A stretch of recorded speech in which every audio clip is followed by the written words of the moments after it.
ठरलं तर मग या मालिकेच्या पुढील काही येणाऱ्या भागांचे अपडेट जाणून घेऊया आपल्या आजच्या या व्हिडिओमध्ये। चला तर मग मित्रांनो, अजिबात वेळ वाया न घालवता सुरुवात करूया आपल्या या व्हिडिओला। तर आता आपण इथे पाहणार आहोत की कशा पद्धतीने आता इकडे अर्जुन आणि चैतन्य मिळून शिताफीने सुमन काकूला नागराजच्या जाळ्यातनं सोडवणार आणि मुक्त करत घरी घेऊन येणार। आता नेमकं काय घडतं हे सगळं बघूया आपल्या या व्हिडिओमध्ये। तर आता आपण पाहिलेलंच आहे की आता चैतन्याने अर्जुनला कॉल करून सांगितलं होतं की अर्जुन, अरे मला इकडे महिपत दिसलाय। अर्जुननेही चैतन्याला सांगितलंय की तू तिकडेच थांब, मी येतोय। आणि त्यानंतर चैतन्य हा तिथेच थांबलेला असतो। अर्जुन तिकडे पोहोचतो। आता अर्जुन हा चैतन्याला म्हणू लागतो की चैतन्य चल, आपण एक काम करू, इथं शोधाशोध करू, आपल्याला काहीतरी सापडेल असं मला वाटतं। तुला कुठून दिसला महिपत येताना? त्याबरोबर मग चैतन्य सांगतो की तिकडनं तू त्याच्या माणसाच्या मागे बसून गाडीवरून जात होता। त्याबरोबर मग लगेचच अर्जुन आणि चैतन्य हे दोघंही जण त्या दिशेने पुढे पुढे चालू लागतात। अर्जुन म्हणत असतो, चैतन्य अरे हा पण सुमसाम रस्ता आहे, इथे तर काहीच नाही आहे। अर्जुन ह्याने असं म्हटल्यावर चैतन्य म्हणतो, अरे पुढे पुढे बघत जाऊया ना।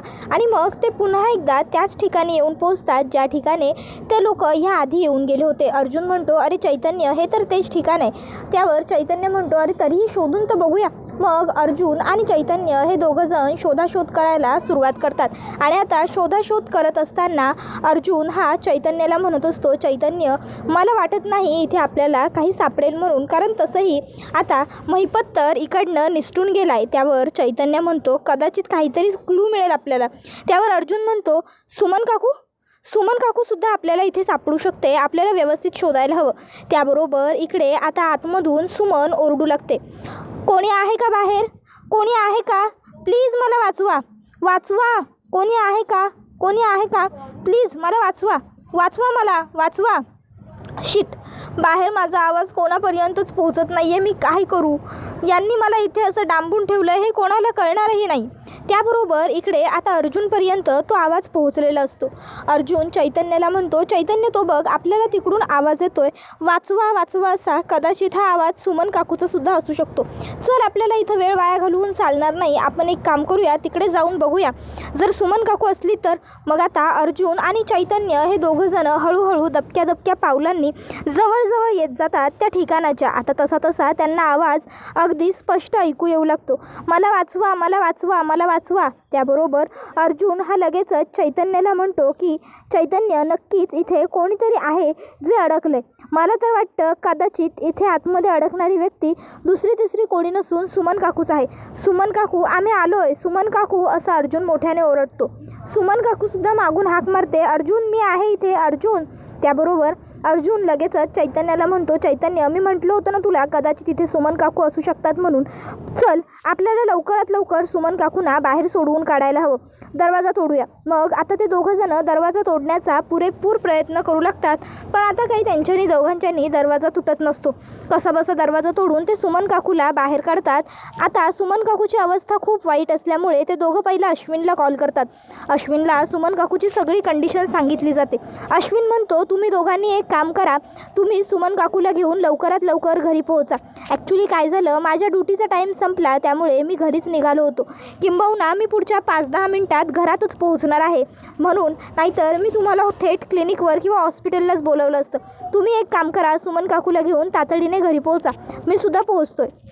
मग अर्जुन आणि चैतन्य सुमन काकूला कसंबसं गाडीत भरून घरी घेऊन येतात। आता चैतन्य हा लगेचच घरात धावत येतो आणि सांगतो, आणले आम्ही सुमन काकूंना। आता अश्विन फुल रेडीच असतो। आता लगेचच सुमन काकूंना ठेवलं जातं। अश्विन त्यांचा व्यवस्थित चेकअप करू लागतो। अर्जुनला मात्र इथे खूपच जास्त काळजी वाटत असते। आता अर्जुन हा चैतन्याला म्हणत असतो, चैतन्य सुमन काकूच्या व्यतिरिक्त तिकडे आणखीन तर कोणी नव्हतं ना अडकलं? त्यावर तो म्हणतो, नाही, सुमन काकूचा एकटीचाच आवाज होता। त्यावर अर्जुन म्हणत असतो की काय रे अश्विन, सुमन काकू ठीक आहे ना? तिला काही झालेलं नाही आहे ना? किंवा तिला काही होणारही नाही ना? त्यावर चैतन्य हा अर्जुनला म्हणतो, अर्जुन तू जरा धीर धर. त्याबरोबर अश्विनसुद्धा सांगत असतो, दादा 5 मिनटं थांब, चेक करू दे व्यवस्थित. अर्जुन म्हणतो, हो हो सॉरी, कर तुझ्या कामात मी व्यक्ती आणत नाही. त्यानंतर पुन्हा एकदा अश्विनने तपासायला सुरुवात केलेली असते. आता अश्विनला व्यवस्थित पूर्ण तपासून झाल्याच्या नंतर तो सांगू लागतो की काही नाही, व्यवस्थित आहे सुमन काकू, पण सुमन काकू ही खाल्लेलं नाही आहे. तिच्या पोटात असा एक साधा कण काय, एक दाणाही नाही आहे आणि त्यामुळे तिची ही अवस्था झालेली आहे. एकदा का सुमन काकूने पोटभर काहीतरी खाल्लं की जरा तिला एनर्जेटिक फील होईल आणि बरं वाटेल. सुमन काकूसाठी काहीतरी खायला घेऊन या आणि त्याआधी तिच्यासाठी ना काहीतरी थंड घेऊन या, कारण एकाएकी जर अचानक तिने खूप काही खाल्लं तर तिला त्याचासुद्धा त्रास होऊ शकतो. हलकी हलकी फीडिंग आपल्याला करावी लागणार आहे तिला. जा पटपट काहीतरी खायला घेऊन या. त्याबरोबर आता सुमन काकूला खाण्यासाठी वगैरे गोष्टी आणल्या जातात.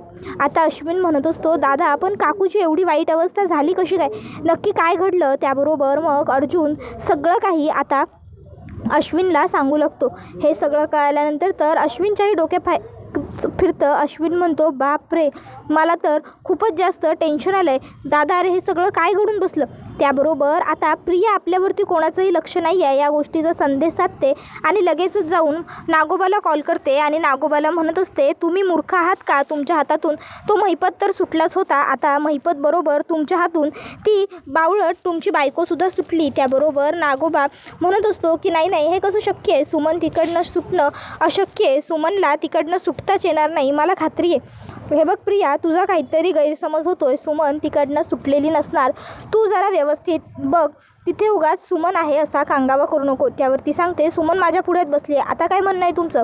त्यावर मग मात्र आता नागोबाला इकडे प्रियाचं म्हणणं पटतं आणि तो म्हणतो, काय ती तुझ्या घरात आहे, बापरे, जर ती अर्जुन समोर असली तर मग माझी पोलखोल झालीच म्हणून समजायची. नाही काहीही झालं तरी असं होता कामा नये. प्रिया तू एक काम कर, काही ना काहीतरी काम काढून बहाणा काढून फक्त आणि फक्त अर्जुनला बाहेर पाठव आणि मग त्यानंतर बरोबर तू सुमनचं ब्रेन वॉश कर, तिला माझ्याबद्दल भडकव, तिच्या मनात माझ्याबद्दल विष पेर, समजलं ना, तिला माझी भीती वाटायला हवी. तर इकडे आता सुमन काकूला अस्मिताच्या खोलीत ठेवण्याचा निर्णय घेतला जातो, कारण अस्मिता ही सध्या एकटीच राहते. अस्मिता म्हणते की ठीक आहे, मला काहीच हरकत नाही आहे सुमन काकूला आता आरामाची गरज असते. त्यामुळे आता लगेचच अस्मिता तिला म्हणते, सुमन काकू तू एक काम कर, तू मस्तपैकी खोलीचा AC चालू कर आणि जरा आराम कर, म्हणजे तुला बरं वाटेल. आणि मग अस्मिता ही तिकडनं बाहेर येते आणि बाहेर येऊन ती अर्जुनला आणि सायलीला म्हणत असते, बापरे, खरंच सुमन काकूची अवस्था कोणी कितीतरी वाईट केली होती. सुमन काकूसारख्या एवढ्या चांगल्या बाईबरोबर हे असलं काहीतरी वागण्याचं धाडस होतंच कोणाला, कोणी केलं असेल हे सगळं सुमन काकूच्या बाबतीत, मला ना काही कळतच नाही आहे. नागराज काका असं वागेल, इतक्या खालच्या पातळीला जाईल असं मला वाटलंच नव्हतं. नागराज काका जे काही वागलं आहे ना ते अत्यंत चुकीचं आहे. अर्जुन जर हे सगळं नागराज काकाने केलं असेल तर तुम्ही त्याला सोडू नका, त्याला चांगली अद्दल घडवा, चांगली शिक्षा झाली पाहिजे नागराज काकाला. त्याबरोबर लगेचच पुढे अस्मिता म्हणते, मम्मा अगं सकाळपासनं मला वाटतं की बिचारी काकू उपाशीच असेल, तिच्यासाठी सुद्धा काहीतरी खायला घेऊन चल, नाही म्हणजे तिलासुद्धा जरा खायची काहीतरी गरज आहे, अशक्त वाटते गं खूप ती. त्याबरोबर कल्पना होकारार्थी मान डोलावते आणि लगेचच सांगते की होईल सगळं व्यवस्थित. बरं चला आता तुम्ही एक काम करा, तुम्ही सगळेजण जरा आराम करा, असं सुद्धा अस्मिता सगळ्यांना म्हणत असते, सगळ्यांना म्हणजे अर्जुनला, चैतन्याला वगैरे. त्याबरोबर इकडे प्रिया ही आता विचार करू लागते की काय करू. ऐकू का मी नागोबाने सांगितलेलं. नाही नागोबाने सांगितल्याप्रमाणे मला सगळं करायला हवं. एक काम करते, नागोबाला पुन्हा एकदा सगळं सांगायला हवं, इकडे सुमन सापडल्याचं वगैरे. मग आता ती नागोबाला कॉल करायचं ठरवते आणि मग ती नागोबाला फोन करून हेही सांगते की सुमन हिने जर अर्जुनला काही सांगितलं तर मी माझ्यावर काही घेणार नाही, सगळं तुमच्यावर ढकलून मोकळी होईल. त्यावर नागोबा तिला सांगतो, आधी तू तिला घाबरवायला तर लाग, मग बघ होईल सगळं व्यवस्थित आणि काळजी करू नकोस, ती सुमन एक नंबरची भेत्रट आहे. त्याबरोबर मग प्रिया विचार करते की देवा आता तूच माझी साथ दे आणि तूच मला वाचव. मग ती सुमनकडे येते आणि सुमनला घाबरवायला सुरुवात करते. ती म्हणत असते, सुमन काकू अगं काय गं, बघितलंस ना तुला त्या माणसांनी कसं किडनॅप करून लपवून ठेवलं होतं ती माणसं कोण होती, कुठची होती, मला तर काहीच माहीत नाही आहे. पण सुमन काकू, तुला माहिती आहे का, तू सापडत नव्हतीस तेव्हा मला तुझी केवढी काळजी वाटत होती. तुला शोधण्यासाठी मी कुठे कुठे जाऊन नाही आले. तू आठवतं आहे, मी नवीनच जेव्हा घरी राहायला आले तेव्हा मला मंदिरात घेऊन जायचीस. ती मंदिरंसुद्धा आम्ही सगळी पिंजून काढली. मला तुझ्याशिवाय करमतच नव्हतं सुमन काकू. अगं, तू प्रत्येक वेळी मला बाबांपासून वाचवायचीस.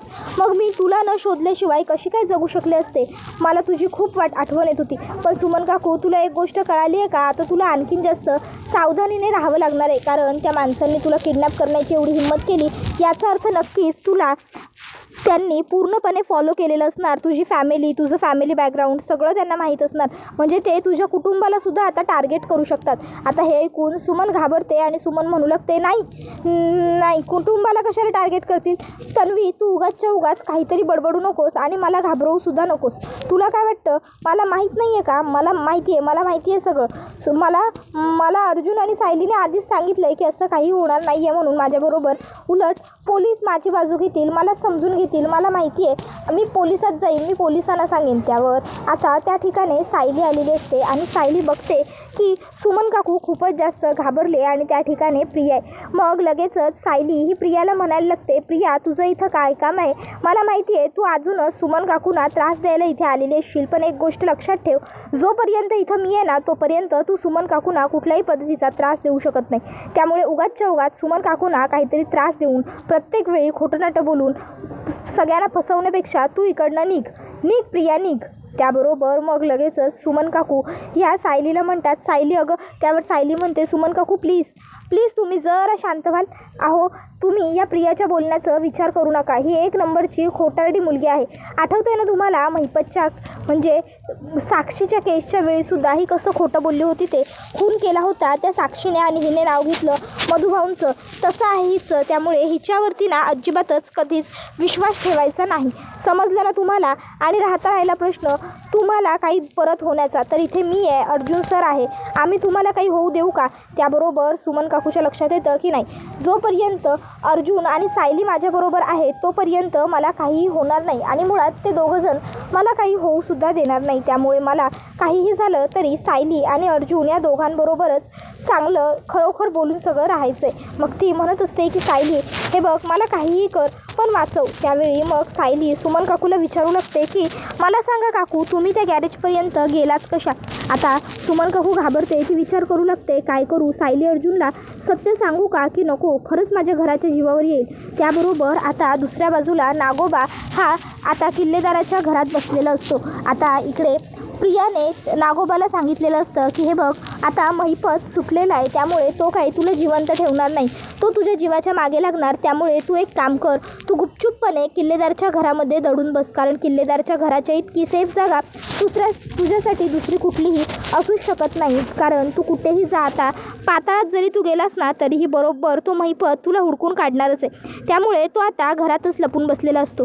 तर दुसरीकडे आता आपण पाहतो की सचिन जो आहे तो आता इकडे साक्षीकडे राहायला आलेला असतो आणि साक्षीला तो सांगतो की मला तुझी खूप आठवण आली आणि म्हणूनच मी तुझ्याकडे निघून आलो सॅम. आता खरं तर याला सुभेदारांनी घराबाहेर काढला आहे आणि याच्याकडे राहायला जागा नाही आहे, आसरा नाही आहे, म्हणून हा इकडे आला आहे. मग पुढे तो सांगू लागतो की सॅम, तुझ्याशिवाय माझं इथे आहेच कोण? मी फक्त तुझ्यासाठी वेळ काढणार आहे. त्या इतक्यात आता तो मोबाईलवरती रील्स स्क्रोल करत असतो आणि स्क्रोल करता करता त्याला एक बातमी दिसते. ती म्हणजे सुप्रसिद्ध बिल्डर महिपत शिखरे यांना पोलिसांनी केली पहाटे 4 वाजता अटक. आता हे सगळं काही सचिन बघतो आणि सचिन आता हे साक्षीला दाखवतो आणि म्हणत असतो की अगं बघ सॅम, हे सगळं काय आहे? त्याबरोबर आता साक्षी ते सगळं बघते आणि साक्षीला खूप मोठा आश्चर्याचा धक्काच बसतो. साक्षी म्हणते, काय म्हणजे अण्णा तुरुंगात आहेत? त्यावर आता सचिन म्हणतो, आता तुझं काय म्हणणं आहे सॅम? अगं, तुला तर तुझ्या अण्णांची खूप काळजी वाटत होती, पण बघ शेवटी ते कसे निघाले ते. याचा अर्थ त्यांनी तुला फसवलं आहे, तुला कळत नाही आहे का सॅम? त्यावेळी ती म्हणत असते की नाही, अण्णांनी काही फसवलेलं वगैरे नाही आहे, ही व्यक्ती खोटं बोलते आहे, हे पोलीस वगैरे सगळं खोटं आहे, माझे अण्णा चुकीचं वागणं शक्यच नाही आहे, खोटं आहे हे सगळं. सचिन, तुझा माझ्यावर विश्वास आहे ना? मी सांगते ना की अण्णा खरं बोलत आहेत, म्हणजे अण्णाच खरं बोलत आहेत, तू फक्त माझा ऐक, माझ्यावर विश्वास ठेव, तेवढं पुरेसे आपल्यासाठी. कळतंय का सचिन? मला तर आता काही सुचतच नाही आहे की मी अण्णांची सुटका या सगळ्यातनं कशी करू. अण्णा जर निर्दोष आहेत तर मला त्यांना बाहेर काढावंच लागेल. सचिन, आता तूच सांग मला की मी काय करू. त्यावेळी मग सचिन हा आता विचार करू लागतो की जर मी अर्जुनचं नाव हिला सुचवलं तर हिचंही काम होईल, हिचे अण्णाही सुटतील आणि अर्जुनला मी केस मिळवून दिली म्हणून अर्जुनचाही माझ्यावरचा राग थोडा कमी होईल किंवा किंबहुना जाईलसुद्धा. मग तो आता साक्षीला म्हणतो माझ्याकडे एक उत्तम वकील आहे. त्याबरोबर ती म्हणते काय खरंच? अरे जर असेल तर सांग ना मला. तसंही आता मला वकिलाची गरज तर लागणारच आहे. मला काहीही झालं तरी माझ्या अण्णांना सोडवायचं आहे. माझे अण्णा निर्दोष आहेत. त्याबरोबर मग लगेचच आता पुढे तो म्हणत असतो की मग मी तुला त्या वकिलाचं नाव सांगतो आणि नंबरही देतो, ॲडव्होकेट अर्जुन सुभेदार. त्याबरोबर हे ऐकून आता साक्षीच्या चेहऱ्यावरचे हावभाव बदलतात, रंग उडतो. सचिन म्हणत असतो काय झालं, तू अशी अचानक गप्प का झालीस? ॲडव्होकेट अर्जुन सुभेदारचं नाव ऐकून तुला माहीत नाही आहे का अर्जुन सुभेदार केवढा मोठा वकील आहे तो? अगं पनवेलमधला सगळ्यात बेस्ट वकील आहे तो. तुला माहिती आहे का आजपर्यंत कोणतीही केस हरलेला नाही आहे. त्याबरोबर आता लगेचच इकडे साक्षी म्हणू लागते की हो मला ते सगळं मान्य आहे, पण अर्जुन सुभेदारला मी ही केस नाही देऊ शकत. अर्जुन सुभेदार सोडून दुसरा कुठला तरी वकील आपण बघूया, आपल्याला आणखीन एखादा चांगला वकील सापडेलच की. त्याबरोबर सचिन म्हणत असतो याला काय अर्थ आहे? नाही म्हणजे मला ना सॅम तुझं कधी कधी कळतच नाही.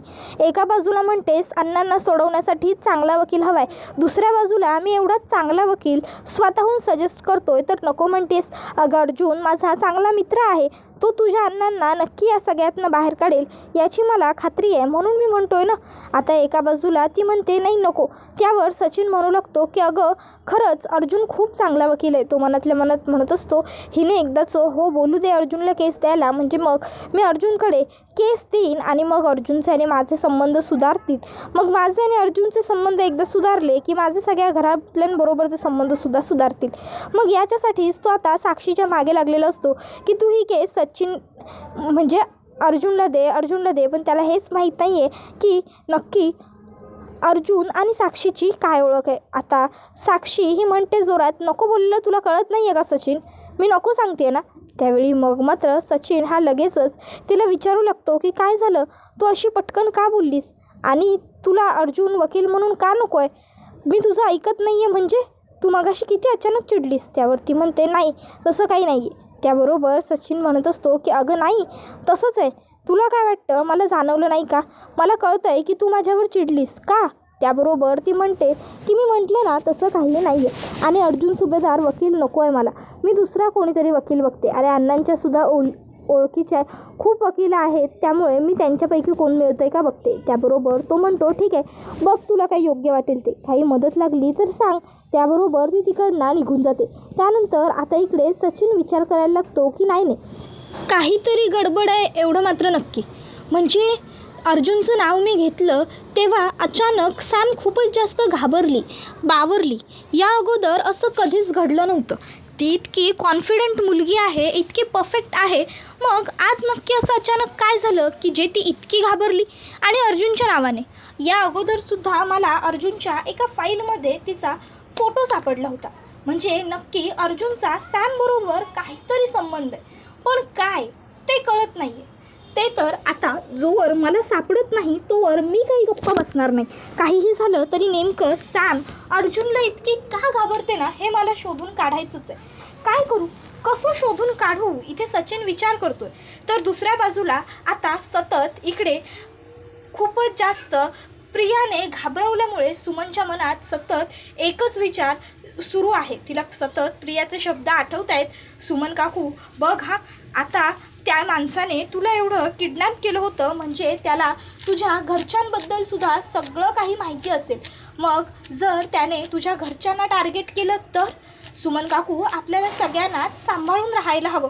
या विचारांनी सुमन घाबरलेली असते. तर सायली तिच्याकडे आली आहे आणि सायलीसुद्धा आता सुमनला सांगते सुमन काकू तुम्ही घाबरू नका, काळजी करू नका, आम्ही आहोत तुमच्याबरोबर. जे काही असेल ते मनमोकळेपणाने आम्हाला सांगून टाका. त्याबरोबर हा व्हिडिओ इथेच संपतो. व्हिडिओ आवडला असेल तर व्हिडिओला लाईक करा, चॅनलवर नवीन असाल तर चॅनलला सबस्क्राईब करा आणि बेल आयकॉन आठवणीने प्रेस करा, जेणेकरून तुम्हाला पुढच्या प्रत्येक व्हिडिओचं नोटिफिकेशन मिळत जाईल. धन्यवाद.